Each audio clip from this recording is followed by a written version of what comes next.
Hello again. I'm here to say that we got a strike and we need your help to keep the channel going. Please subscribe and leave a like. The strike came from Kakao, which is the name of the publisher. Now enjoy the video. A wyvern flew freely through the skies, slicing through the clouds with elegance. This image became permanently etched in the mind of a young boy from the powerful magic house of Decalon. On that day, he decided to abandon his life as a mere servant. The freedom shown by the wyvern in the air was the only reason he needed to change his destiny. Years later, that same boy, now a mage, stood with his hand extended, using his magic to choke another mage. The man, clearly at a disadvantage, tried to argue that the former servant had been hiding his true power all along. He claimed that what was being displayed now was not something a simple servant could do. However, the mage, cold and firm, ignored the words and kept control of the situation. He wanted answers, and he was the one asking the questions. The mage pointed to the book the man was holding and asked if it was a grimoire. The other man confirmed with difficulty and, even while under pressure, wanted to know if the mage had truly fought so many people just to capture someone like him. The answer was simple and direct. Caution was needed when dealing with members of the Decalon family, and that was why he needed clear answers. He wanted to know how the man used the grimoire. The prisoner, his face already reddened by the magical pressure, admitted that he did not know. And in that moment, the mage realized it made sense. If the greedy members of the Decalon family had known how to use the grimoire, they never would have left it stored away in some random warehouse. They would have been using every last page. But then a question emerged. If they did not know how to use the grimoire, why were they hunting that man? Perhaps because the item had immense value. Value great enough to move even the most powerful members of the magic house. Desperate, the man begged the mage to hand over the grimoire, promising he would plead with the Decalon family to spare his life. Otherwise, he warned, the mage would be hunted like an animal. The mage kept his serious gaze and asked if he really had that much power. And with that, he declared those would be the man's last words. The man tried to respond, but his throat, constricted by magical force, could not make a sound. Suddenly, the mage felt a new and intense presence approaching. It was someone with a powerful aura, impossible to ignore. A new man appeared, and, with a calm and authoritative tone, acknowledged that the mage had excellent instincts. He introduced himself as Faren von Decalon, the supreme leader of the Decalon magical family, and said they could discuss the grimoire later, provided everyone there behaved. At that moment, the mage froze inside. He had served the Decalon family for 10 years, half his life, but he had never seen the chief with his own eyes. This was the first time. The Decalon house was the most powerful among the magical families of the eastern continent, and now he was finally face to face with its leader. In silence, he reflected on the impression he had of that imposing man and concluded bitterly that he was someone completely unpleasant. Faren reacted with confusion. He did not understand what the mage meant by that. The mage then accused him of trying to steal the fruits of another's labor, of attempting to take credit for magical achievements that had been earned through effort. He found it shameful that someone as powerful as Faren would stoop to such a level. Amid the tension, both of them laughed. It was a strange and uncomfortable laugh that echoed through that hostile place. But deep down, the mage who had once been just a servant was completely terrified. The mage stared forward intently and could not stop thinking that this was something truly serious. The very head of the Decalon family had come after him in person. The presence of that man was anything but ordinary. He radiated power. He was, without a doubt, the strongest mage the former servant had ever seen up close. Faren von Decalon, without hesitation, stated that it would be much easier to kill him and forcibly take the grimoire. However, he went straight to the point and proposed something unexpected. He said that if the mage handed over the grimoire and agreed to return to the service of the Decalon family, he would forget everything that had happened and let him live. He regretted never having noticed the talent of that former servant before. He called him a mere vagabond from the black and white district, someone who had learned cheap tricks practiced only by servants. Yet even with that rudimentary knowledge, he had reached an impressive level of magic. Faren acknowledged there was talent there and affirmed that with the support of the Decalon house, the mage could go much further. The mage sincerely considered the proposal. Returning to Decalon seemed, for a brief moment, like a real possibility. Then he answered, saying that it was fine, but he would have one final condition. He would consider the offer only if he could become the leader of the family. He asked what Faren thought of that. It was a direct provocation. Faren's expression changed immediately. He was visibly irritated by what he had just heard. The mage then asked if he had not watched the battle. Without hesitation, he broke the neck of the prisoner still in his grasp, then asked if the leader of the family had any idea how many had already died in that same way. Faren stepped closer, slowly, and asked if he truly intended to act like that. He warned that if he continued down that path, he would end up dead. The mage admitted to himself that it was true. He was risking everything. He then moved toward Faren, convinced that the only way to truly measure strength was by comparing it to something else. He protected himself from the direct attack and did not back down. The family leader declared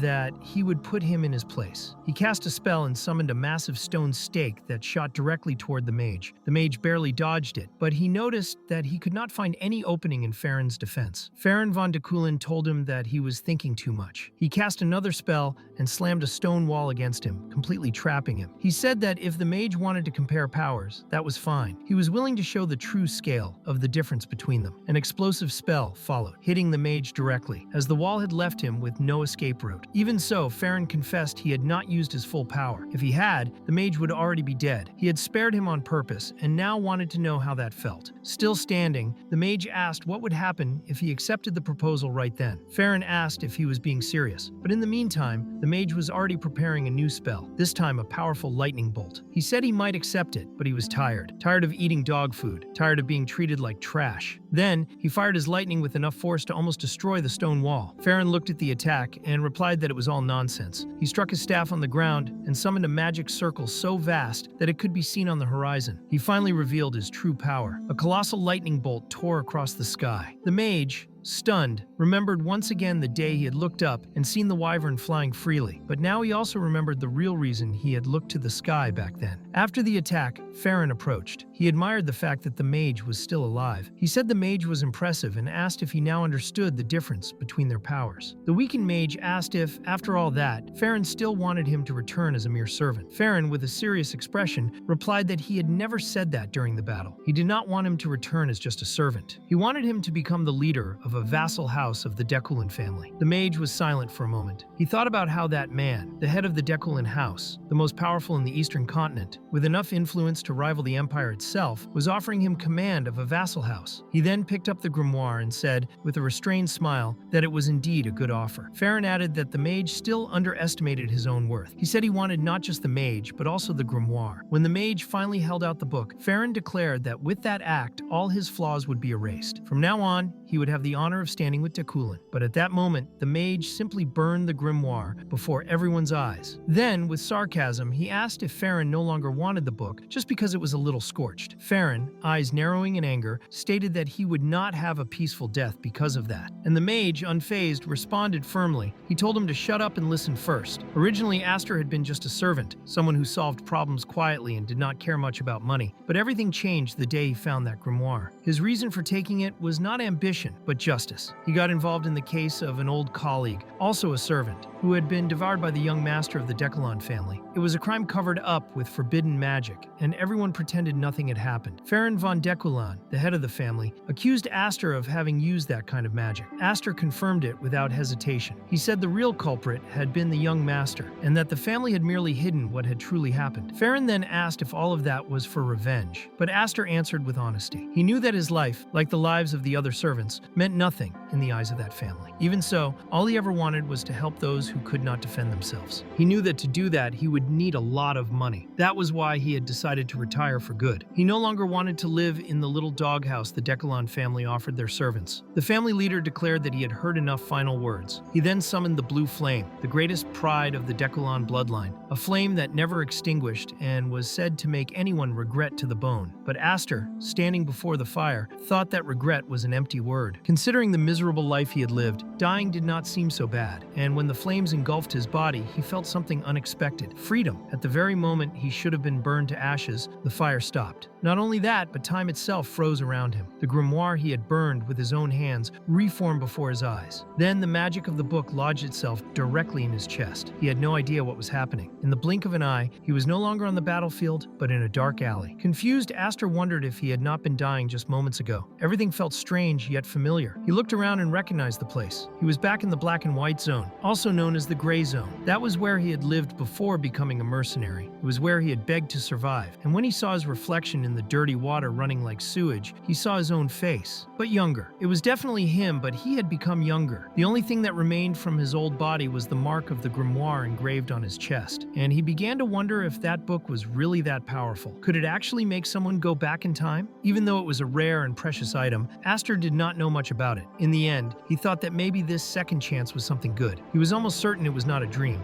after all. The stench of the gray zone's sewage was still exactly the same. In that moment, he realized he could now give it his all. He had the chance to do everything differently and maybe make it work this time. But what did make it work really mean? He remembered an old dream, the dream he and his friend once shared. That memory was what had motivated him to finally abandon the life of a servant. In that forgotten past, he and his friend used to talk about their miserable childhood. They were both born as beggars in the gray zone. They had nothing. No clothes, no food, and certainly no education. And his friend once asked which of the three was the worst to be without. Astor replied that it was hunger, but the other disagreed. He said that if it were only hunger, they would still be alive and fighting. The real reason their lives had taken such a cruel path was the lack of education. If they had studied, maybe they would not have been enslaved by arrogant nobles. That friend, during that conversation, revealed his greatest wish. When they finally retired from that life, he wanted to build a library, a place where anyone could enter, no matter if they had money, power, or noble blood. Everyone would be able to read, learn, and study freely. And now, in the present, Astor, with all those memories pulsing in his heart, decided to aim even higher. He did not want to build just a library. He wanted to build a tower of magic. There was no practical reason for it. He just liked grand things. The location did not matter. What truly mattered was what he would place inside it. All kinds of books, from every kind. And right at the entrance, on the very first floor, he would place the secret manual of the Decalon family. He wanted even beggars to have a copy. The same knowledge the Decalon family had hoarded for generations would now be there, within reach of everyone. Just imagining it made his mouth water. But now he had another problem: how to get his hands on that manual again. That was a problem for the future. For now, Astor needed to deal with the present. Right then, Astor took a direct kick to the face. A boy with an aggressive look asked if he was trying to hide. He wanted to know where the money was, calling him a miserable beggar. Astor thought the situation was bad, but after surviving countless battles in the past, that would not be the thing to break him. Angry, he grabbed the boy's foot and tried to fight back, but his punch was weak and poorly aimed. He missed completely. Confused, he wondered why his hand was not moving properly. Right after that, he was punched again and kicked once more. The pain was intense, not just in his body, but also in his heart. The humiliation was what hurt the most. By a twist of fate, the boy slipped on a stone and fell straight into the sewer. Taking the opportunity, Astor stood up and ran. But even as he escaped, he swore to himself that he would remember the face of that kid. He did not consider it a retreat, but rather a strategic withdrawal. After all, he was a veteran mercenary. And mercenaries do not know the meaning of giving up. Later, lying in a dark alley, Astor examined his wrist. It was dislocated, probably because of the poorly aimed punch from earlier. He felt pathetic. He admitted to himself that his body was too weak. That reality was hard to accept, so he decided that his plans for the Tower of Magic would have to wait. Before anything else, he needed to fix his own body. While he thought about this, a little boy approached. He asked if Astor was hungry. Astor was confused and asked if they knew each other. But as he looked more closely, he realized he had no idea who that boy was. He was filthy from head to toe, but despite being worn out, his clothes looked expensive. Maybe he was a noble child caught up in some kind of power struggle. He looked like a ticking time bomb about to go off, and that put Astor on alert. The boy introduced himself as Damien and said his mother's name was Bianca. Still suspicious, Astor asked if he had hit his head somewhere. Damien, however, claimed he did not have a mother. Astor replied that he also had neither a mother nor a father, so technically he was winning. He thought it would be best to get away from that kid as soon as possible. It all smelled like trouble. He decided to send him away before something worse happened. Even so, Damien stood right beside him and said he would go with him. When Astor told him to leave, the boy simply pointed to his injured hand and asked if it hurt. He said he could heal it. Then, with a simple gesture, he used a healing spell. Astor froze in surprise. That was not ordinary magic. It was the light of healing, a secret and legendary technique from the ancient Blandor family, a powerful bloodline that had fallen into ruin due to the Decalon family. Astor's mercenary instincts immediately flared. This was no coincidence. He was definitely getting involved in something rotten and extremely dangerous. But the question that would not leave his mind was, why was a child of the Blandor family in the gray zone? At that time, the Blandor should still have been at the height of their power. He called the boy again, and, as he looked him in the eye, finally noticed the details of his face. His eyes were of different colors. In that instant, Astor remembered who he was. That was Faren von Blandor, the legendary monster of mismatched eyes. A being who, in the future, would be known as the Immortal Butcher. A monster that did not die even when decapitated or torn apart. And now, right in front of him, he was just an innocent, smiling child like any other. It was hard to imagine he would become that abomination. Astor remembered the mission he received before going back in time. As a mercenary, he had been sent to Blandor territory territory under direct orders from the Decalon family. He and his companions knew the Blandor were powerful and capable of defending themselves. Even so, they were sent there. One of the mercenaries mentioned having heard that a monster was invading the region, a being that healed itself constantly and had probably already killed many. At the time, Aster thought it was some kind of orc or goblin, but when he arrived, he saw it with his own eyes. It was not some random creature. It was a human, a boy using unique magic with infinite healing, tearing people apart while laughing like a maniac. It was Damien, the same one who was now standing in front of him. But at that moment, he was still just a hungry, kind child. Damien said he wanted to eat. He was very hungry. He said his mother always told him that to grow up strong, he needed to eat well. Aster asked if he happened to have any money. To his surprise, Damien pulled out a pouch filled with gold coins. Aster looked at it, smiled, and said that from that moment on, they were friends. He called Damien his new best buddy and declared that it was time to eat. Later, in a simple inn, Aster enjoyed the moment with a full stomach and a clean body after a good bath. While he rested, Damien looked around with curiosity and said he did not know there could be a house above the place where people ate. He said he used to sleep in the street and that this was his first time in a place like that. He also revealed that he had no father, which made Aster think that it was not a competition of tragedies. Even so, he asked Damien if he had a mother. The boy just answered with a vague question, asking if she was supposed to be there, and soon made it clear that he thought maybe she did not even exist. Aster realized he still did not fully understand the boy's situation, so he asked how long he had been alone. Damien responded in a confusing way, saying he had run away from his family and had slept more than 10 times. So that would mean 10 days? But he corrected himself, saying he slept more than twice a day, which would lower the actual number, maybe 5 days, or maybe 3 or 4. It was hard to know, and Aster concluded that the boy was kind of an idiot after all. Still, Damien mentioned that he hadn't slept well in a long time, since the ground was too hard. Out of patience for more confusion, Aster buried his head in the pillow and thought that Damien really said nonsense, like a lunatic. Even so,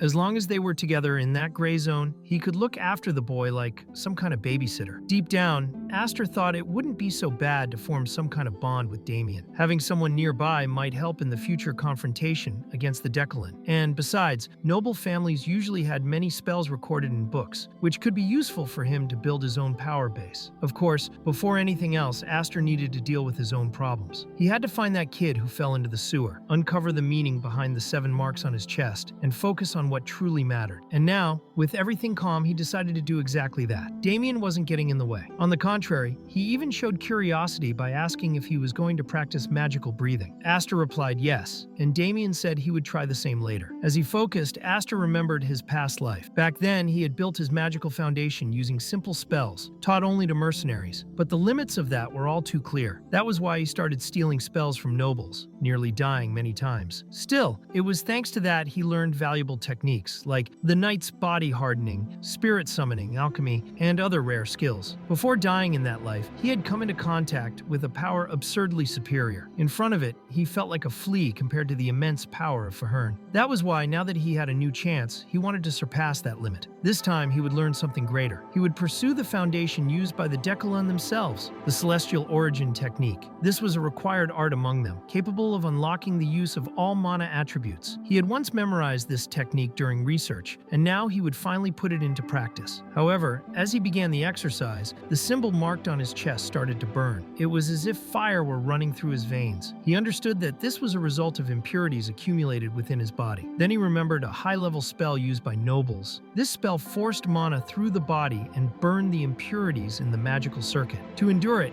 he cast a mana bath on himself, completely immersing in pure energy and concentrated magic. When he woke up, he wasn't sure how much time had passed. Beside him, Damien was sleeping soundly in his bed. But Aster knew he had succeeded. There were no more impurities in his magical circuit. His mana was purified. Even so, facing the Decalon would still be a major challenge. At least now his chances had increased. He had once been a mercenary, someone used to surviving even in the worst situations, someone who never gave up. Now he was even more prepared. And the next morning, Damien appeared with his hair dyed light brown. Aster noticed he had hidden his most striking features and changed out of his noble clothes. If he was really being hunted, this would help keep him safe. Damien looked at him excitedly and asked what they would do now. For the first time, Aster might have been genuinely happy not to be alone anymore. He replied with determination that it was time to stir up some trouble. And then the two headed straight for the back alleys, where the street kids and little pickpockets gathered. When they arrived, the oldest among them looked at Aster with surprise and sarcastically asked where he had been. He wanted to know if Aster had taken a bath in the sewer because of his strange appearance. When they got to the alleys, the oldest of the boys looked at Aster with contempt, noticing he was accompanied by someone who looked like he came from a rich family. However, Aster didn't give time for mockery and landed a punch straight into the boy's stomach. Still remembering the last time he had been harassed by him, he warned that this was only the first of 123 punches as payback. The commotion caught the attention of the other street kids, who immediately charged at Aster and Damien, but Aster already knew all of them. Even surrounded, he was ready for a good fight, and that's what happened. In the middle of the scuffle, Damien, excited as if it were a game, asked if it had already started. After a few minutes, Aster was completely dominating the fight. He delivered punches in all directions, hitting heads, legs, and stomachs with precision and strength. Damien, watching closely, noticed that Aster was using mana in his fists. He channeled magical energy into his punches, making each blow even more powerful. Impressed, the boy followed everything with fascination, feeling like he was learning just by watching. And when Aster knocked down another boy near Damien, the latter stepped in and used his healing magic on the injured one. Aster thanked him, satisfied, since the healed boy could now take a few more hits. The fight went on until sunset. Aster, already shirtless, treated it as training. He used the blows to strengthen his body, practically whipping the opponents who could still stand. Kindly, he asked Damien to heal another one, even though the boy was already terrified. That kid had been healed so many times he no longer knew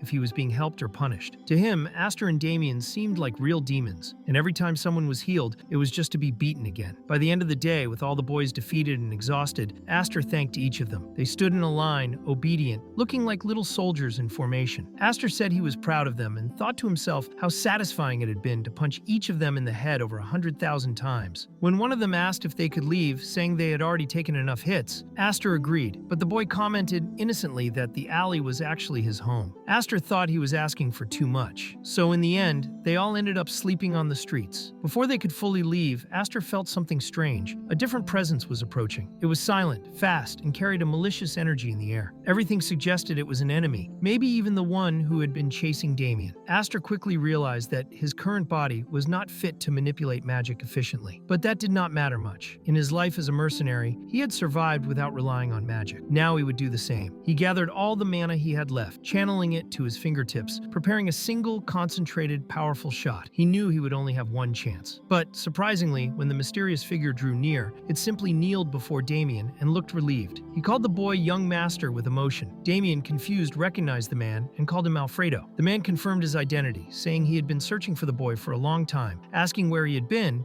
and what he was doing. He also said he would not let go of him until he returned to the family. Aster, watching the scene, had a disgusted expression. Meanwhile, Alfredo apologized and properly introduced himself as the butler of the Blandor family. He said that young Master Damien seemed happy with Aster and, for that reason, suggested that they both return together to the Blandor territory. Aster paused for a moment. He knew that prestigious families like that one rejected anything considered impure or dishonorable. He did not know Alfredo's intentions well, but that did not matter. He already had in mind the goal of creating a connection with the Blandor family. Conveniently, the Blandor territory was on the way to the capital, where the Zenon Academy was located, considered the best in the East. It also had the most renowned library in the region, perfect for someone who wanted to build a magic tower. That was essential for Aster's growth. For that reason, he accepted Alfredo's invitation and decided to go with him. Although he knew he was straying a bit from the original plan, Aster understood that this would be important for his future. He even wondered if the food there would be good. And after some time traveling by carriage, they finally arrived at Blandor territory. It was the first time Aster officially set foot there. The mansion was imposing, with beautiful gardens and servants everywhere, taking care of every detail efficiently. Alfredo then handed the responsibility to Lancy, an elegant and firm woman who approached with respect. With a formal smile, she asked young Master Damien to enter the house, and after a few discreet pats to hurry him along, the boy finally stepped into the mansion, marking the beginning of a new chapter. Later, Alfredo went to the lady of the house's quarters to personally inform her that the young master had finally returned. He explained that although he had been found in the gray zone,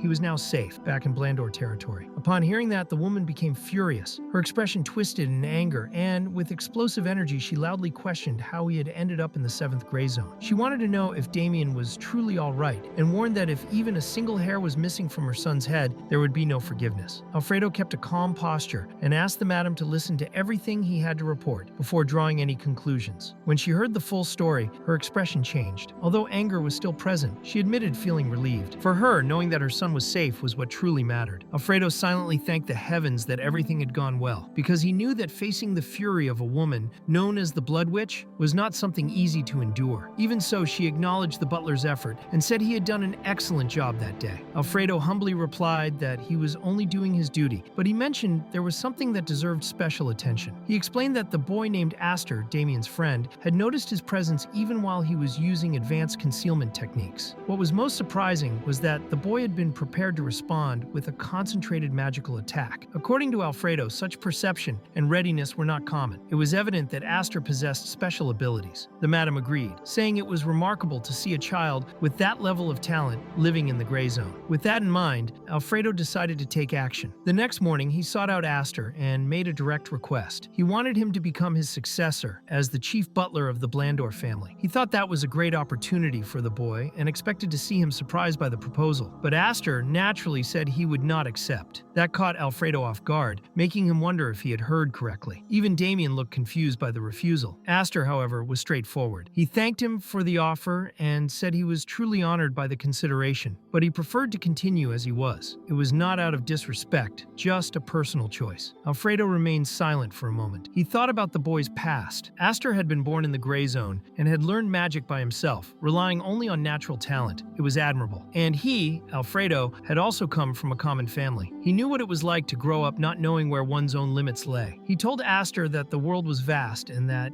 at that moment, he might feel too confident, thinking he could achieve everything. But Aster replied that he did not have such ambition. He did not want to rule the world, nor saw himself as invincible. That irritated Alfredo. He held himself back from losing control and asked if Aster at least knew the story of the Goblin of the Canyon. It was a creature that lived only in its small territory, believing it was the strongest, the richest, and the most feared, until it realized the world was much larger. But Aster replied lightly, saying he identified more with a wyvern, which only increased Alfredo's frustration, and he eventually lost his patience. He said that Aster knew nothing, that he was ignorant, and promised to personally show him how terrifying and grand the world truly was. He took the boy to a training area where other adolescents of the Blandor house were practicing. They were all around Aster's age, and had been recognized as young talents. Aster observed attentively and acknowledged that the Blandor house took training very seriously. The adolescents had refined mana and well-developed auras, though their eyes slightly resembled those of goblins, filled with pride and disdain. Alfredo watched his reaction,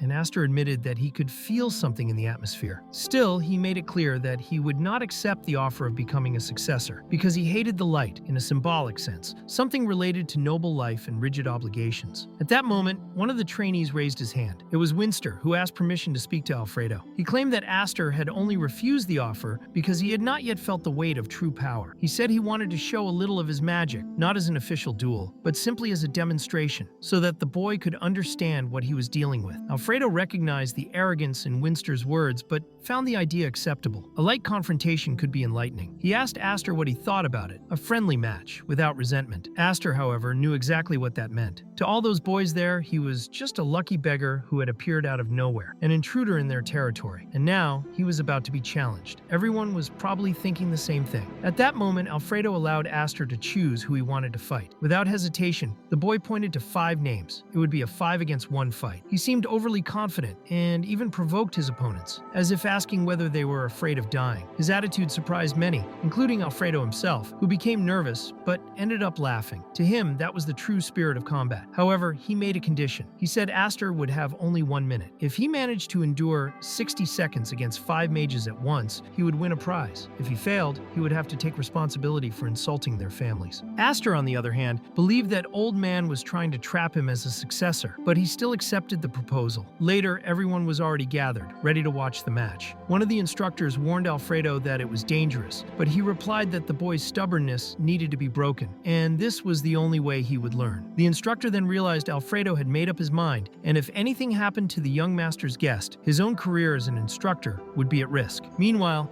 Damien watched everything with excitement. Even after being warned that his friend was in danger, he only reacted with surprise and an excited smile. The instructor, seeing there was no way out, became tense. Lancey, another person present, said that if the instructor got involved in that fight, Madame Gamo would be furious. Alfredo, however, ordered the match to begin, and one of the instructors confirmed it, even knowing that orders are orders, whether he liked it or not. Alence turned to Damien, asking him not to interfere and to promise he would return soon. But Damien, with a mischievous smile, already showed he would not follow that advice. One of the instructors explained that the duel would take place in turns, but Alfredo disagreed, saying they should all fight at the same time. The instructor accepted and explained that the fight would continue until one side surrendered. However, he reserved the right to interrupt the duel if the situation became dangerous. Meanwhile, Winster, one of the opponents, was furious with Aster, calling him a damned beggar. He promised to make the boy pay and prove that he was nothing. But as soon as the duel began, in a single second, a spell cast by Aster flew past the instructor and hit Winster directly. The blow was so strong that he nearly collapsed, and the other 4 mages were already unconscious, out of the fight in just an instant. Aster remained calm and declared that now everyone would understand who they were dealing with. Winster, still dizzy, noticed that the boy had several magic missiles ready in the palms of his hands. Even so, he judged them to be basic techniques, since those missiles consumed a lot of mana and were not very practical in real combat. However, Aster showed he should not be underestimated. He fired a magical missile directly at the head of each opponent, still moving, and explained that the world was cruel and merciless. Next, Winster took a punch straight to the face and fell, defeated. Aster announced that those would be his teachings.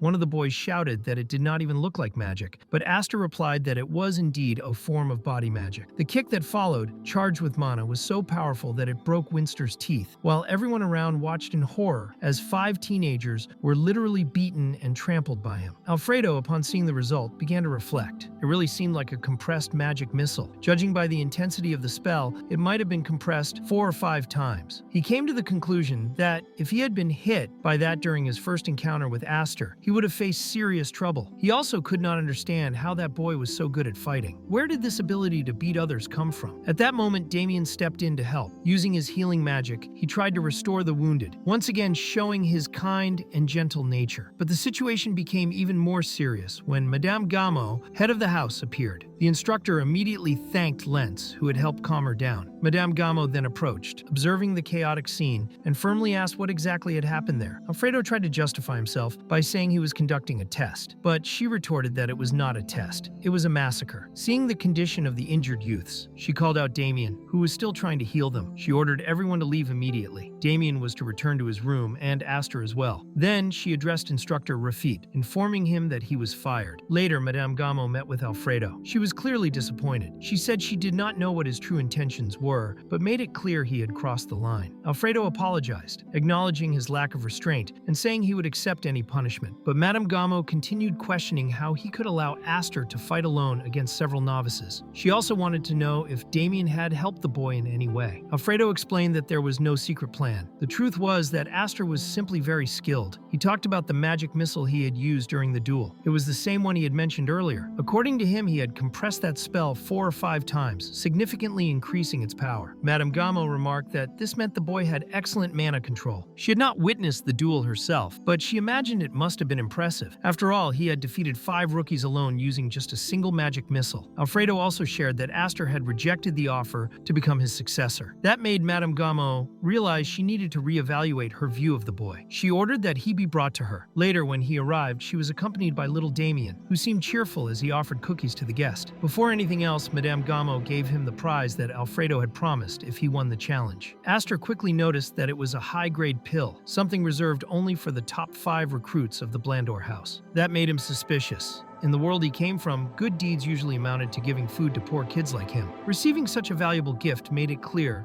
there had to be something behind it. But Madame Gamo assured him he could accept it without worry. Besides having won the duel fairly, he had also helped Damien during the incident in the Gray Zone. This was also a way to apologize for what had happened earlier. Still suspicious, Aster asked if he had to join the Blandor to use the pill. Madame Gamo said no. He insisted, asking if she was sure there was no poison. Again, she said no. He even asked if there was any hidden reason behind the gift, but she kept denying it. Only then did he accept the gift and thank her. Changing the subject, Madame Gamo said she had another proposal for him. Aster already had an idea of what she wanted. He assumed she was trying to secure him a spot at the academy, just like Damien. She then explained that Damien was actually supposed to have enrolled the previous year, but he had refused so firmly that they postponed his admission to this year. The problem was, he still kept running away from from the idea. Madame Gamo said that Damien liked Aster a lot, and then the boy cheerfully said that if his friend went, he would go too. Aster understood the weight of the proposal. For the family, it was a big issue for the heir of the house to refuse to attend the academy. At the same time, it represented a great opportunity for him. The academy was one of the most respected places in the world, and in this world, connections were everything. Earning academic backing was highly valuable, but still, it felt like they were trying to put a collar around his neck. That was why he replied that he would think about it. Madame Gamo then brought up another subject. She said it might not be directly related, but she wanted to know why he had refused Alfredo's proposal. At that moment, Aster discreetly looked toward the door and noticed that Alfredo was standing behind it, listening to everything. With a mocking tone, he said that he cared a lot about his knees. Madame Gamo did not understand what he meant, but Alfredo, hearing that, was visibly shocked. Later, Aster was in his room again, focusing as he used the high-level item he had received. The magical breathing technique he practiced significantly increased his mana. His physical body still needed improvement, but he was impressed by the smoothness of the process. Normally, when someone absorbed that much spiritual power, they suffered from internal stone formation or impurity buildup. However, he did not feel any side effects. As he continued training, his thoughts returned to the academy proposal. There were many benefits to accepting. He could even find a patron there. Still, no matter how much he reflected on it, everything felt like a well-constructed trap. So, he decided to go out for a walk to clear his head. But the moment he left his room, he had the clear impression that someone was waiting for him. In front of him stood a silver-haired boy. At first, Aster thought he might be from a collateral bloodline, since the only direct descendant he knew was Damien. When the boy asked if he was Aster, he replied no, but the other insisted. He said he had dark hair and annoying look, and that the description matched perfectly. Aster, with his usual mocking tone, asked how anyone could think his annoying expression was sweet, and then tried to make the cutest face he could. The boy took a closer look and, to his surprise, commented that his expression actually looked gentle. He apologized for the misunderstanding, but Aster responded with a well-delivered middle finger. At that moment, Alfredo showed up and ruined everything. Everyone apologized again, respectfully addressing him as Mr. Aster. Alfredo then remarked that kneeling would not be necessary if Aster became his successor, and asked him to reconsider. That was when Aster realized his whole plan to escape that conversation had just been destroyed. The silver-haired boy, who had still been trying to provoke Aster, fell completely silent when Alfredo gave him a simple look. His presence alone was enough to end any jokes. Aster said he would deal with that situation later. He was determined to correct the attitude of the boy who had provoked him. When Alfredo asked if something was wrong, he replied that it was nothing serious. He only made it clear that when the time came, he would meet that boy again. Then he asked the head butler if he could meet with Madame Gamo, and later he was welcomed into her office. Madame Gamo was direct in asking if he had made his decision. Aster confirmed that he would join the academy alongside Damien. She thanked him for the quick response and said they would take all the necessary steps right away. She also told him to make himself at home. When Alfredo showed up to hear the news and found out Aster was truly going to the academy, he was thrilled. He declared that this was the right spirit, the passion, the fire in the eyes he had been waiting for. He said the first semester could be covered by them, but the next one would be more difficult, especially for a boy coming from the gray zone. Getting enrollment for the second semester would require a lot of effort. Even so, Alfredo said he would help him. He would be his angel, his personal sponsor. Alfredo, with pride, called himself the guardian of that future student. Madame Gamo commented that he was being very loud, and Alfredo, a little embarrassed, apologized and said he would head to the kitchen since it was almost lunchtime. Observing that unusual joy, Madame Gamo began to understand why Alfredo was so excited. After having his succession proposal rejected so many times, he was finally seeing a new chance emerge. Even so, she thought the academy plan was flawed from the beginning. She suspected that Alfredo might be getting fooled, just like the former head butler had been. Deep down, she felt a bit sorry for him.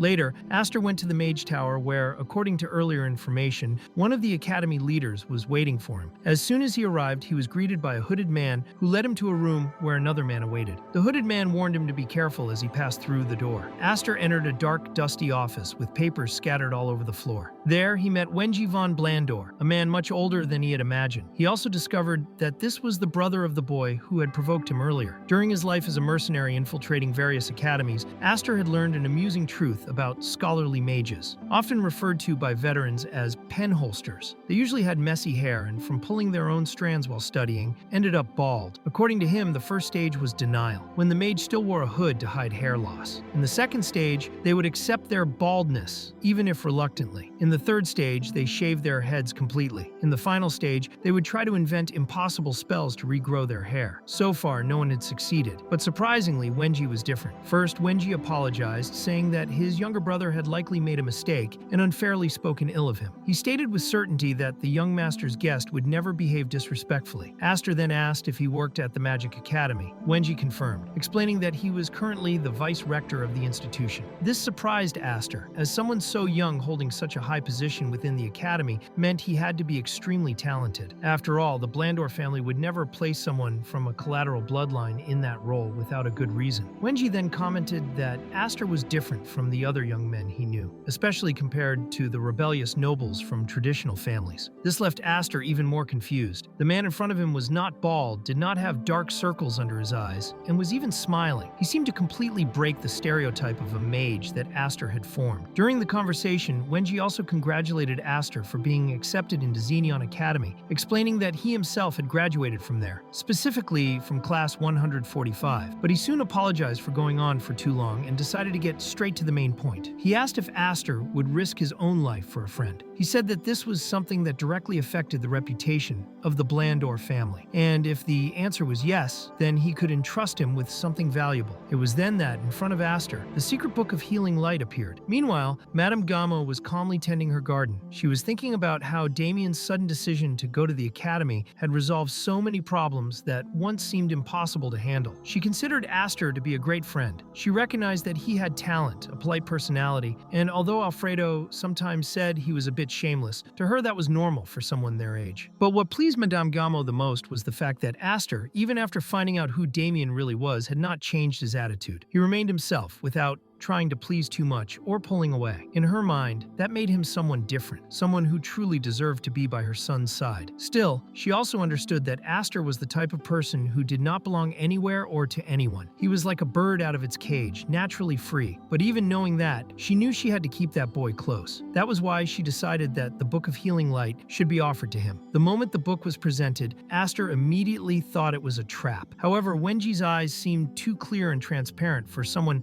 who was hiding something. Even so, Aster realized he would never fully understand that man. Wenji's eyes were like those of a perfect assassin, completely emotionless. They looked like the eyes of someone wearing a mask so well built that not even he could see his true self anymore. Wenji then spoke seriously, saying that this was not a joke. He also warned that the answer could not be given carelessly. Still, Aster remained calm. He thought there was no reason to feel uncomfortable there. Deep down, he believed they were in the same boat. He said that if there was something Wenji wanted to know, he could ask. If it was possible to do, he would do it. If not, then he would not. It was that simple. Wenji, however, said that just hearing what he had to say would already put Aster's life at risk. If he refused, he might need to be killed. Aster, without hesitation, responded with contempt. He thought that you only have one life anyway, and this was already his second. Let him try, if he wanted. The provocation was so direct that Wenji lost his patience and released his mana. The magical pressure was so intense that objects around them started levitating from the power. However, Aster stood firm, showing no fear. This satisfied Wenji. He realized the boy had passed the test. In truth, he only wanted to see if Aster could speak the truth without hesitation. He needed someone he could trust. He said he had high expectations for him because he believed Aster was different. Everyone born in the gray zone had similar lives, almost always destined for failure, but Aster was an exception. Wenji wondered why the leader of such a highly reputed family would place someone from the gray zone at his own son's side. This situation deeply intrigued him. Fortunately, he noticed something different and decided to investigate further. Aster, curious, asked if the fight with the younger brother had really been the reason for this approach. Wenji explained that it was a good excuse. The guest and his younger brother had fought, and that created the perfect opening. So he, the older brother, could bring the two together to talk. But Aster was still wondering what that man truly wanted. He thought Wenji was avoiding the main topic too much and not saying what mattered. Finally, Wenji admitted that he understood it was a difficult situation to bring up, but assured him that he was not going through any inner conflict. Still, his demeanor remained enigmatic. Actually, the Blandor family was more united than ever. The problem now was something else. Wenji explained that the real threat came from the Decalon family, as they were monitoring their every move, and when Aster asked why, Wenji said he himself had already declared that he wouldn't mind dying as long as he could share the truth. That's why he decided to reveal what was going on. Wenji had been secretly researching the celestial origin magic, a forbidden art connected to the Decalon family. He had discovered something important, perhaps even a secret technique, but upon hearing this, Aster was alarmed. He knew that just investigating investigating this kind of magic was already enough reason to be killed, so he asked why Wenji hadn't simply tried to destroy it. Wenji admitted that it was true, and that if it were discovered that even he, the vice principal of the academy, was involved, he would be executed. At first, his goal really was to destroy the magic, but something changed. He asked if Aster could understand. The celestial origin magic was considered the root of all the Decalon family's secret arts. It was so perfect that the deeper he studied it, the more he wanted to improve it rather than destroy it. He became fascinated by the technique's structure. Even knowing the danger, Aster thought Wenji was completely insane, but the timeline started to make sense. In his past life, when the Decalon family destroyed the Blandor family, they had found exactly the results of that research. That was why Faren gathered all his forces to attack the Blandor. From the beginning, he had seen the possibility of a new celestial origin magic emerging. So Aster asked why Wenji was specifically looking for him. Wenji explained that he hadn't shared anything with his own family because he believed there was a spy among them, possibly connected to the material supply route. As soon as he realized the danger he was in, he decided to share part of the research with someone he trusted. He also admitted he didn't want to die for nothing. Aster suggested it might be better to ally with the Decalon, since they would probably welcome Wenji. But Wenji refused the idea. He had his reasons for not accepting that path. Instead, he asked Aster for a favor. He said the research was a collaborative work, but he had reached a dead end on his part. That's why he wanted Aster to deliver part of the research to Professor Parun from Zenon Academy. As a reward, he would give him the healing light magic, and once the task was completed, he would also deliver a new celestial origin spell. Aster, suspicious, asked why the exchange couldn't be done right there. He thought he could take the healing light magic as a guarantee, since he'd be taking a risk. And if everything went well, he would get the other magic too. Wenji laughed, saying Aster was pretty shameless, but ended up agreeing. Ruan, who had been listening, pointed out that since Aster hadn't mastered celestial origin magic yet, it wouldn't be useful to him right now. Even so, he accepted the agreement, but set a condition. When the thesis was completed, they might need Aster's help and wanted him to stay as a partner until the end. Aster thought that was fair. After all, if it was just about the thesis, he was willing to help, but he quickly joked that he didn't know how to read since he was a beggar. Wenji froze for a second before realizing it was a joke, and Aster still asked if that Professor Parun could really be trusted. Wenji explained that he had known Parun since their student days at the academy. They used to compete for first place all the time, until Wenji returned to Blandor and the rivalry ended. To Aster, this meant there was another lunatic like Wenji in the academy. Great. Later, Aster began organizing everything he had to deliver. There were many books, notes, and a letter, but that letter was addressed to Aster himself. In it, Wenji explained that he had selected and separated all the essential magical texts for Aster's future. He had also indicated the exact order in which he should study each subject. That was the moment Aster realized it had all been prepared for him. It was an enormous gift. Wenji, despite being crazy, was a true genius. He had laid out a complete learning plan from basic magic to advanced techniques. And in addition to the healing light magic and celestial origin magic, Aster discovered that he would have around 132 different subjects to study. There was also the issue of the grimoire, something Aster knew he'd have to discuss directly with Damien. Now that he had the privilege of calling him a friend, he valued Wenji's books even more. Those were not ordinary books. They were true study guides, perfectly organized. Anyone who wanted to learn magic could build a solid foundation using that material. With that in mind, Aster began to rethink the purpose of the tower he wanted to build in the future. Now it would have a new identity. It would be a place dedicated to knowledge, where those who sought wisdom would find support. A space where books like Wenji's would have their true purpose recognized. Meanwhile, Wenji reflected on how Aster had been an unexpected gain. At first, he thought that if Aster turned out to be useful, he would involve him in the task. If he turned out to be useless, he would discard him without hesitation. But the boy had proven to be much more interesting than expected. Wenji still remembered the look Aster gave when threatened with death. It had been intense and funny at the same time. Aster was different from the others. He hid many things, like everyone does, but there was something special. His eyes were looking in the same direction as Wenji's. After some time, Aster was ready to leave. Lancey walked him to the carriage, which was already waiting. She informed him that both he and Damien wouldn't need to take the entrance exam for the academy. Still, she was proud of them both. They were now officially students of Zenon Academy. She also mentioned that the uniform looked great on him. Aster was surprised by the privilege. No exam? So that was what it meant to belong to a noble family? He realized he was feeling different, maybe even important. Damien, already dressed in the uniform, called his friend happily. The madame in turn wished them well. It was a great opportunity, and she hoped they would achieve the results they had been aiming for. Aster thanked her, but deep inside, his mind was already focused on the future. He was thinking big. After all, they were heading to Zenon, the greatest academy in the West, a place full of sponsors and opportunities. He needed to make the most of them. As they approached the academy, Aster couldn't help but think about how Wenji was truly a genius mage. The foundations of magic Wenji had gathered seemed simple at first glance, but the interpretations changed everything. It was like comparing magic to water. For some, it was rain that brought life. For others, a destructive flood. It all depended on perspective. Each noble house had developed its own view of magic based on those interpretations. And that's when Aster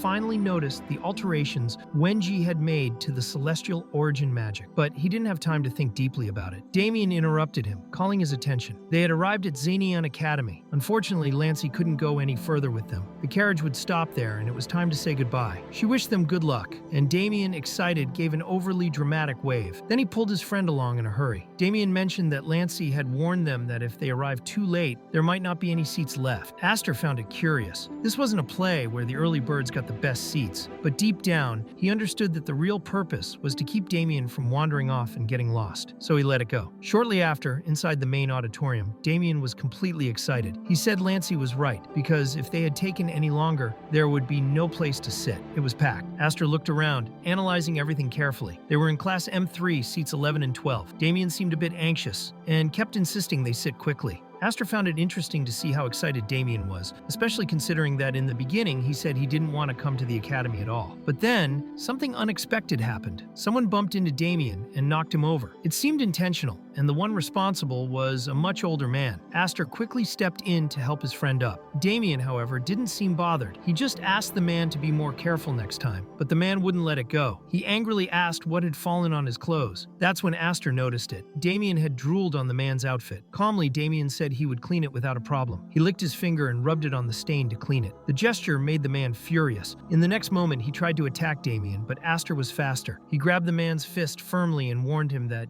it would be better to stop right there. The atmosphere turned tense. The man demanded to know who Aster thought he was. But before the argument could escalate, Damien answered simply. He said Aster was his friend, and Aster, with a small smile, confirmed it. That was right. He was Damien's friend. The man looked at Aster and said he was a great friend. After all, few people would be willing to take a punch for someone like that. However, he warned that Aster had chosen the wrong moment to show such loyalty. Aster already knew it would be hard to get along with others on the very first day, so he did not care much. If it had to be settled with punches, fine. But one thing bothered him. Was that guy also a student? Why did he look like a 40-year-old man? Soon, a small crowd started to gather around them. Everyone was watching as if it were the main attraction of the day, a fight between freshmen. But suddenly, someone showed up, looking shocked at the scene. He was not there to give a lecture, but to organize the mess. He told the newbies to clear the area and form a circle, calling them idiots while doing it. Then a magic barrier was cast around the two, turning the situation into an improvised arena. Bets started almost immediately. The big guy introduced himself as Exter from the Dolenpay house, revealing his noble background. Aster, who had no noble lineage, simply replied that he did not care. Exter also said it did not matter to him either, and since he knew a mage would be at a disadvantage in a small space, he let Aster attack first. That made Aster think the guy was kind of funny. After all, the one who had been silent before now would not shut up and even asked if Aster was scared. That provocation was enough to make Exter charge, but Aster dodged easily. Then he warned that he was not just an ordinary mage. He channeled magic into his fist and landed a powerful punch on Exter, who immediately wondered how that kid's strike could be so strong. Was he really a mage? Meanwhile, Damien was already by his side using healing magic. It looked like a kind gesture, but in truth, it was just to buy more time and let Aster keep hitting non-stop. Each punch landed on Exter with so much force that he could barely defend himself. It was like the two were taking turns, one hitting and the other healing. They looked like complete psychopaths torturing yet another victim in front of the crowd, and Exter, completely terrified, was losing control of the situation. Meanwhile, the audience was cheering wildly, making the scene even more chaotic. Exter, out of his mind, shouted in rage, unable to accept that a mage dared to fight like that. He tried to counter with a well-placed strike, and Aster acknowledged that the move was actually decent. But then Exter decided to use a stronger technique and finally hit Aster in the chest. The hit was strong, but Aster stayed on his feet, admitting he had been hit. Even so, he did not seem hurt, which left Exter in shock. He could not understand how that mage could endure it like that. Damien continued to heal Aster, which forced him to end the fight once and for all. So he decided to use a technique he had developed with his former companions in his past life, a technique involving involving the collision of magical particles, made to extract energy through mana. It was neither a magical art nor a martial art. It was pure application of technique and science. Then he executed his special collision strike. The glow of the technique was so intense and powerful that the magical barrier around them shattered. In the next instant, Exter was lying on the ground, defeated. Aster then ordered everyone to applaud and celebrate. The crowd went wild and Damien declared that they had won. Aster agreed, and one of the mages who had been watching since the beginning muttered something about how vulgar it was for a mage to fight like that. But he did not even have time to say more because one of the teachers appeared, furious, asking who the hell had started a fight on the very first day. Aster figured he was probably in trouble, but since he was just a mercenary, he planned to leave quietly. Except Damien suddenly raised his hand and confessed it was them who started the mess. Aster, in disbelief, could only think that kid was a complete disaster. Meanwhile, Exter was still nearly unconscious on the ground. Later, already in the professor's office, they were told that since they confessed voluntarily, they would not be punished, but they would be closely watched from now on. Luckily, they got back in time. The entrance ceremony had not started yet, but Aster had barely stepped inside and people were already talking about him, the mage who fought like a martial artist. Damien said they were becoming famous, and Aster, feeling uncomfortable, realized he was practically turning into a celebrity. They soon found their seats, and long after that, the headmaster was still giving his lengthy speech. Damien had already fallen asleep, while Aster noticed how impressive the headmaster was for being able to speak for so long without even sitting down. Not only was Damien sleeping, but he was also drooling in his sleep. Then, at a certain point, a staff member appeared with an urgent message for the headmaster. He apologized to the students and informed them that something important had come up. The headmaster said he would end his speech early, but the ceremony would continue as planned. The next teacher who appeared did not waste any time. She slammed the table and shouted so loudly that it even woke up Damien, which was impressive on its own. She introduced herself as Jaira and said she would take charge of the remainder of the ceremony. The first part would be dedicated to the freshman's oath, starting with the representative of the magic division,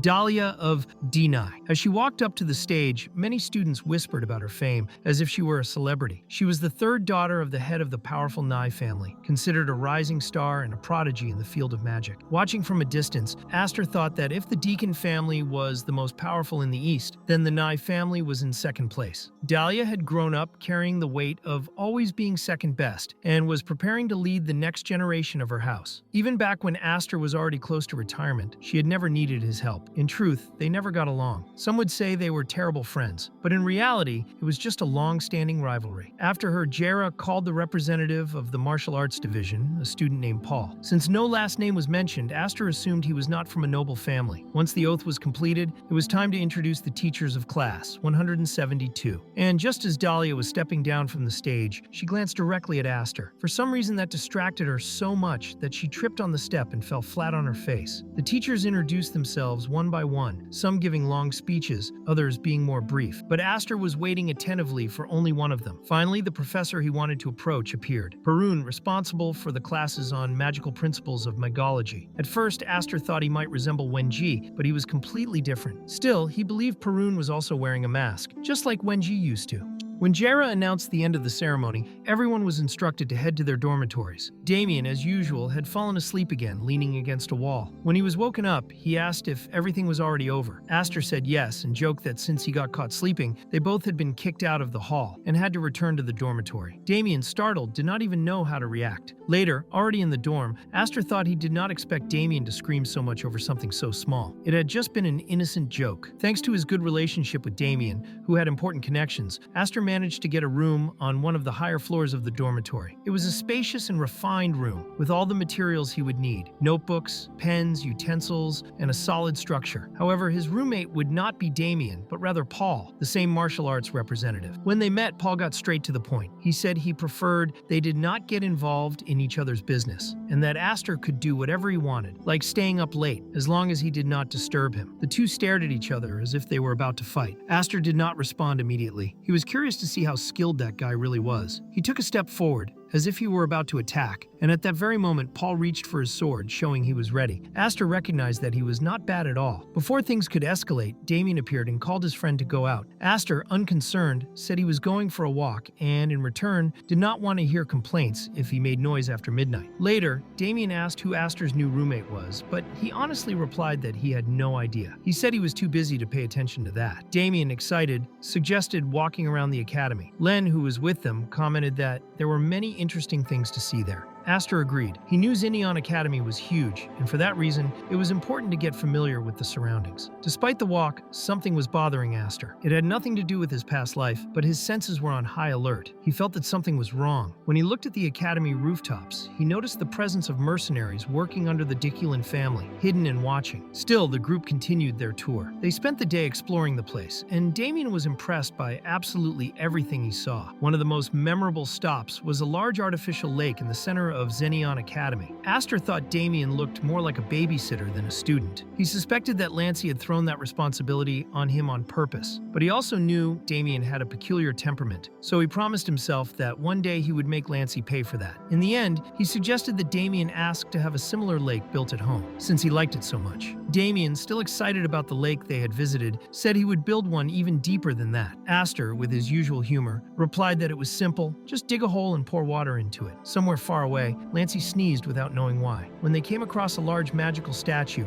Aster commented that it would be easy to make one of those too, and even suggested building a dragon statue with large wings. Dia liked the idea and said she wanted one too. Lancey, on the other hand, could not understand why he was getting so many chills that day. Feeling the walk had gone on long enough, Aster said it was time to return to the dormitory. On the way back, he identified 7 mercenaries scattered around the area. And if he counted the ones he could not see, there were probably at least 10. By analyzing their formation, Aster concluded that the target must be the second magic hall, where Professor Perun's laboratory was located. It was clear that either he or the professor himself was being targeted by the Decalon family. It was only a matter of time before they made a clearer move. Even so, Aster felt strangely excited about it. He was even wondering why they had not come after him yet. But the moment that thought crossed his mind, the assassins began to act. That night, while one of the intruders was sneaking into the second magic hall, another was already inside waiting. Suddenly, one of them received an urgent message from headquarters. A red alert had been issued, ordering all members to regroup at the nest of the primary target. That meant they had discovered something important. One of the hooded men commented that it was probably a sign that Wenji had begun to move. The new order was clear. Among the various secondary targets, Professor Perun was now the priority for surveillance. Still, a question came up. If high-level professors were there, could they really invade and fight them all? With only regular soldiers, it would be impossible. Someone pointed out that the so-called single digits would not be involved in that mission. None of them would show up. Instead, the fire demon Callahan would participate in the mission. He was known as Callahan, vice captain of the Decalon magical squad, nicknamed the Red Jewel. One of the hooded men, though relieved to know Callahan would be present, felt chills. That man was cruel, capable of doing anything to complete a mission, even sacrificing allies. Everyone there knew they were just pawns. If the mission failed, they would be discarded without hesitation. That is why they agreed that the operation could not turn into an open conflict. If a noble family mage were exposed, it would be a political disaster. While the enemies gathered in secret, Aster was already watching them from afar, hidden on the rooftop of the second magic hall. He knew the mission would begin at midnight, and that Callahan would be present. He was not just an ordinary mage. His name had been etched into history as a war mage. Aster knew he had to defeat him. The arcane fire magic of the Decalon, known as Scalaran magic, was Callahan's specialty, and Aster could not ignore that. He did not quite understand why the mercenaries had shown up so quickly, but in the midst of it all, he made an unexpected discovery. Even so, one doubt remained in his mind. Wenji's thesis was in his hands. So why were the mercenaries saying it would be delivered to a secondary target like Professor Perun? If the thesis he held was genuine, then the one being delivered must be a fake. That meant the real goal of the enemies was not just the thesis, but something beyond it. With that in mind, Aster decided to stay alert. That same night, still in the dormitory, Paul was getting ready. When he looked to the side, he thought Aster was asleep. Taking advantage of the moment, he left quietly. But he was mistaken. The Aster lying on the bed was not real. It was only a disguised dummy. The real Aster was already on the move. Paul went to Professor Perrin's laboratory, where Perun was already aware of the Decalon mercenaries' movements. They had invaded his territory with confidence, but that did not intimidate him. When Paul arrived, Perun commented that he still needed to improve his ether refinement. That was the foundation for mastering stealth and concealment arts, something essential. Then Paul handed Perun Wenji's thesis, completing the first stage of his mission. Perun thought Wenji had tried to deliver the thesis discreetly, avoiding the eyes of the Deacon family, but had still been captured. However, something did not make sense. He knew that cunning fox well and understood that Wenji would not be caught so easily. There had to be a trick behind it. At that moment, a great explosion occurred inside Perun's office. Right after, a man stepped in through the smoke with a cynical smile. He said it was a pleasure to meet him. His name was Callahan, and he asked if this was the professor who liked to lock himself inside his laboratory. While Paul panicked at the sudden attack, Perun remained completely calm. Callahan, noticing the young man's reaction, remarked that the mercenary seemed to recognize him, but he wanted to know if the professor did as well. Perun, impatient, replied that he had never heard of him and asked him to get to the point, since the stench he carried was ruining his nose and his office. Callahan found that amusing and said very well, he would get straight to it. The boy would die, and the professor could be dismembered along with him. Then he cast a flaming spell with full force. The attack, however, was blocked by an ice spell cast by Faren. It was fire against ice, and the clash between the two elements lit up the laboratory. Faren then turned to Paul and said that from that moment on, he would no longer treat him as a student, but as a mercenary. He had to fight to protect his own life. Then he noticed something serious. No alarm had gone off in the academy. That meant the Decalon were using concealment magic. At that instant, the only person he could rely on was the novice mercenary in front of him. Callahan, mocking, commented that the envelope really looked like it had come from Blandor's trash, and if they were not willing to hand over the thesis peacefully, then they could at least have some fun. He then unleashed another fiery spell, creating a series of explosions and bursts of ice. While Paul struggled to defend himself, Perun counterattacked with increasingly powerful ice spells. The impact of the magic was so strong that the entire office turned into burning ruins. From above, Aster was watching everything and realized the situation was becoming serious. He put on his mask. At that moment, he was no longer just Aster, but the single-digit mercenary, number 1. He asked for the moon's blessing to guide his steps, hoping to be a good mercenary once more. Although, to be honest, he was not sure he had ever truly been good at it. Meanwhile, Callahan praised Paul's performance, saying he was not doing badly. But Paul was completely desperate. He was only still alive because the artifact Perun had given him was a protective talisman. In the middle of the battle, Perun appeared, telling Paul to move aside, and unleashed a powerful ice ray that managed to block another of Callahan's attacks. He then praised Paul's effort, saying he was doing well, and advised him to trust himself more. He enchanted Paul's sword with ether power and asked if he could keep blocking the strikes. Paul answered that he could, that he would endure as long as necessary. Callahan observed and commented that they made a fine pair. The mage and the warrior were cooperating well. In response, he kept launching increasingly destructive fireballs. Perun noticed that Paul was too busy defending against Callahan's spells, but he still had to deal with the other Decalon mercenaries approaching from behind. If the fight continued at that pace,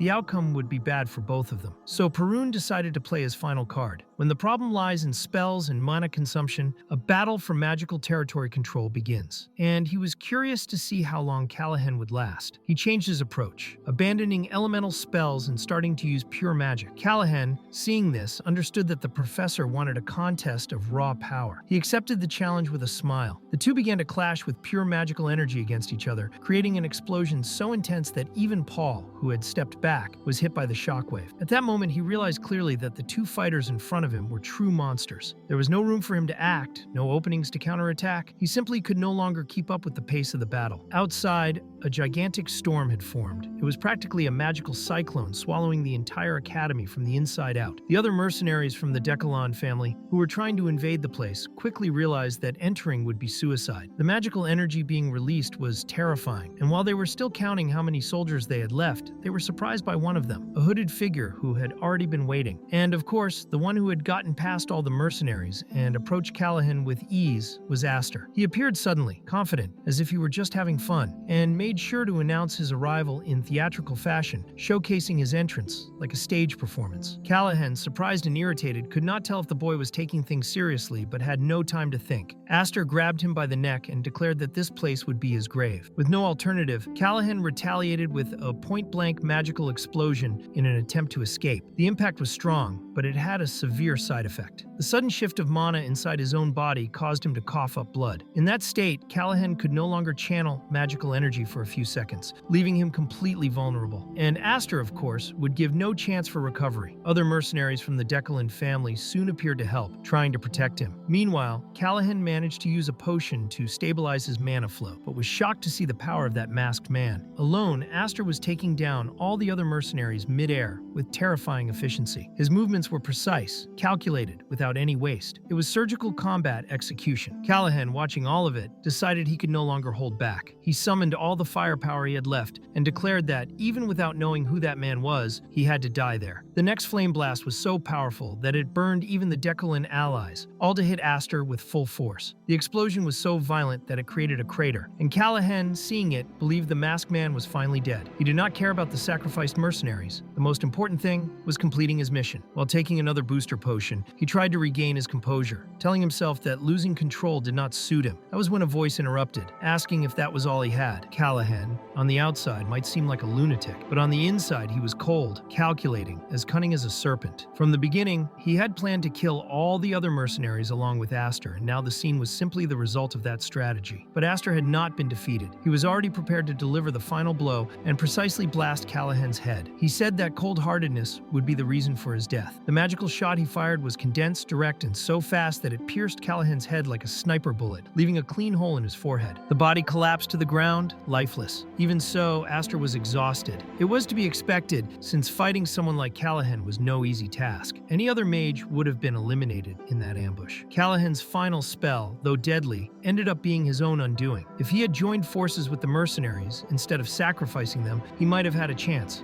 Aster, worn out and with dangerously low mana levels, approached Callahan's body to search through his belongings. He knew what he was looking for. Most battle mages do not trust anyone, so they carry their own grimoires. And there, as expected, he found a bag with subspace. He took it for himself and stored the artifact with ease. At that moment, Perun appeared among the rubble. Aster, still out of breath, said the professor was late. Perun, with his sarcastic tone, replied that he had been busy dealing with some rats. And more importantly, he wanted to know if Aster was one of them too. Tired of the insinuation, Aster said he had just dealt with that lunatic over there and asked if the professor still thought he was the enemy. Perun, now calmer, replied that maybe Aster was Wenji's messenger and wanted to know who the hell the other mercenary with him was. He also asked if the research would now be divided into two parts. Aster, already more relaxed, concluded that the other guy had probably brought a fake version of the thesis. Most likely all of this had been planned by Wenji. He used a decoy to draw in the curious, perhaps as a way to justify increased security in the Academy City while simultaneously controlling the influence of the Decalon family. Even with the concealment barrier, the battle had been too flashy, so Aster found it strange that the Imperial Knights had not shown up yet, unless that too was part of Wenji's plan. In the end, the Decalon family was exposed, and Aster, who was the real messenger, delivered the thesis as agreed. Professor Perun asked if he knew the content of the document, and Aster replied that he did. He said he had no problem fighting, but asked if the professor really wanted to give up a strong ally. Perun affirmed that the papers were safe and acknowledged that Aster had done a good job. That settled the matter. Even so, Perun mentioned that his acquaintance, Andy, was only interested in people with well-defined desires, those with ambitions that aligned with his own goals. That was why he naturally assumed Aster also wanted something in return. And he was right. Aster revealed that he wanted a book. His plan was to build a large and majestic tower where he would place all the books he could find, allowing anyone to read them. That was why he wanted a book written by Perun, someone with a unique view of arcane sciences. Perun thought the idea of writing a book was amusing and started to seriously consider it. Then he asked how they could stay in contact. He assumed Aster would return again to deliver another document, but Aster replied with indifference, making it clear he had no interest in forming personal bonds. Still, he handed over a communication crystal made of two connected spheres. If one were broken, the other would also shatter. He explained that if Perun wanted to talk to him, he just had to break one sphere, and if he were in danger, he should break both. That way, there would be no need to go looking for him. But before Perun could reply, Aster had already vanished. Shortly after, the Imperial Knights arrived at the scene, isolated the area, and temporarily evacuated the Academy students to prevent further incidents. Aster, as always, took advantage of the commotion to blend in with the students and disappear from the authorities' sight. Thinking it through, everything pointed to the Decalon family being truly responsible for what had happened. Because of that, they would likely remain quiet for a long time. During the previous battle, Aster had also noticed something strange. The seal on his chest had reacted differently. Normally, it never responded, but when he blocked Karen's magic, Aster felt a power resonating along with the barrier, which ended up helping suppress the counterattack. He still could not fully explain it, but it seemed like a kind of magical rejection, an elemental technique used by mages to prevent the caster from being harmed by their own magic. Even without fully understanding it, he decided to investigate the matter later. As he walked, a a boy named Chenbi approached, asking if he was good at fighting, and if he was the same one who had started that fight. Aster wondered if the boy had seen him fighting that night. If he had, maybe Aster would have to silence him. However, Chenbi was just impressed by the fight on the first day, when Aster faced a martial artist, and said that scene had been quite impressive. Aster responded coldly, saying the opponent had just been a weakling. As Aster turned his back to leave, Chenbi said he just wanted to be near him. He confessed that he had not made any friends yet, and found it hard to fit in. Aster understood perfectly. The academy promised equality for everyone, regardless of origin, but that was a promise made by the institution, not by the students themselves. Even so, he replied that it was fine, and that he did not expect anything bad from Chenbi. The boy sincerely thanked him. Chenbi commented that rumors spread very quickly in that place. A bad reputation could arise overnight. Despite that, Aster was having a peaceful conversation with someone, and that was rare in his life. Until that moment, Aster had only met lunatics or eccentric people wherever he went. He had almost forgotten what it was like to be around someone normal. Now, at last, he was about to begin his true academic life. The next morning, during their first official class, Damien was still feeling sleepy when Chenbi approached to form a trio. He casually remarked that it was surprising how classes were resuming so soon after the chaos of the previous day. In his opinion, they at least deserved a break. Aster, observing everything,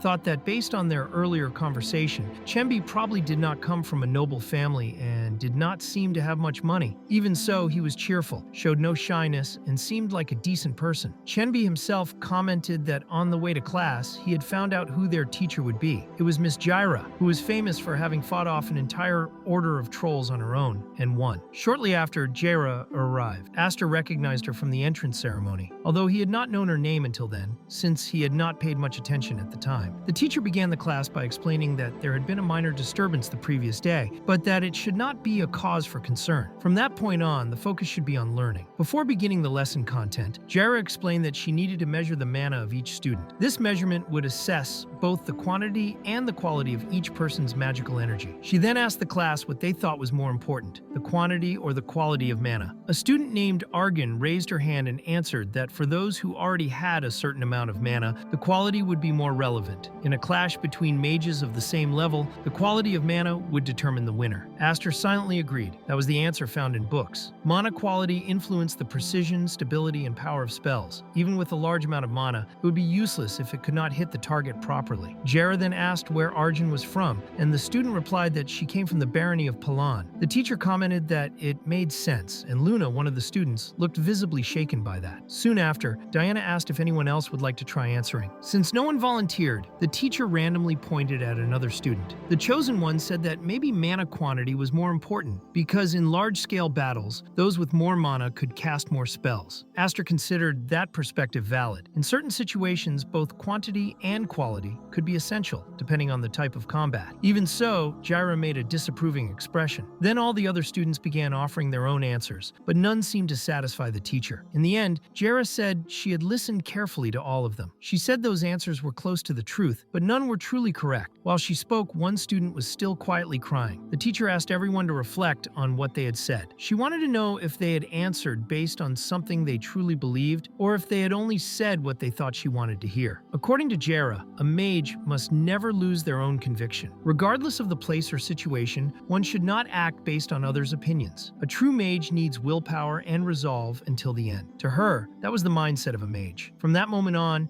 everyone there would begin the path to becoming true mages. That was the message she wanted to pass on to each of them. Aster thought that her approach was excellent. In the end, he had been right about her. The teacher had an eccentric style, maybe even a little crazy, but she used it to teach deep and important lessons. Right after, Jaira announced that Argan would be the representative of Class M3 from the Magic Division. Her answer had been the most impressive, and because of that, she would be responsible for recording the mana levels of the other students. Argan was very excited and happily stepped down to fulfill her new role. Aster watched everything carefully and concluded that this was exactly how people were trained. That teacher was, without a doubt, cruel, but extremely effective. Chenbi commented that he was really jealous of everything going on. Soon after, the assistant teacher approached with the device used to measure the students' mana. Professor Jaira explained that most of them probably had never seen such an instrument. She said it was time to find out the mana level of each of them. Maybe there was a genius among the students. Maybe even a true monster was hiding in their midst. Everyone Everyone was impressed when they saw that Jaira herself had a mana level of 9/67. After that, the assistant teacher explained that the device was quite simple to use and asked Miss Arjen to give a demonstration. All she had to do was touch the sphere and focus her magical energy. As soon as Arjen touched the artifact, magical gears activated inside the sphere, revealing that her mana quality was at level 4. Jaira explained that the central number represented the quality of mana, which could range from 1 to 10. Arjen's level 4, considering she was just a freshman, was quite impressive. The previous year, the average had been only 3. Arjen was extremely excited with the result. Next, Jaira announced that she would also measure Arjen's mana quantity. The process was the same. Mana quantity could go up to level 100. Arjen reached 17, which was above the average of 15, so she was above expectations in that area as well. The teacher congratulated her, saying she seemed to be an excellent mage. Chenbi, watching everything with excitement, commented that he hoped to get a high result too. Aster, on the other hand, thought the teacher was training Arjen in an exemplary way. She already seemed to be becoming a dedicated follower of that strict teaching style. After that, Jaira passed the responsibility for the next test to the class representative and the assistant teacher, as she needed to take care of other matters. Chenbi was visibly excited to test his own mana, while Aster waited calmly and Damien was still dozing off. Then the class's attention turned to a student who had obtained a surprising result. Her mana was recorded as 6/20, meaning 6 in quality and 20 in quantity. It was Frieren of Denai, Dahlia's sister. Aster noticed that her hair was slightly different and concluded she probably came from a collateral bloodline. The assistant teacher commented that, as expected from a noble descendant, her results were excellent. Although her mana quantity was slightly lower than her quality, that was not a weakness. With enough training, it could easily be compensated. The commotion woke Damien, who, still sleepy, asked what was going on. Aster explained that they were measuring the student's mana and suggested that he take the test too. Damien, suddenly excited, said he really wanted to participate. He could barely speak from so much excitement, repeating several times that he wanted to be measured. Aster, confused, wondered why that boy acted like that. As the three of them approached the sphere, many students were amazed. Everyone knew Damien, heir of the Blandor family, and they were also talking about Aster, known for having beaten up an entire group of students. As for Chenbi, nobody knew who he was. Aster thought to himself that it was not exactly a proud achievement to be known for beating up another kid, but in any case, Damien was the first to try. When he channeled his mana into the device, the result shocked everyone. The number revealed was exactly the same as Professor Jaira's, 9/67. The assistant teacher was so surprised he thought the device must be malfunctioning. Aster believed that was the usual reaction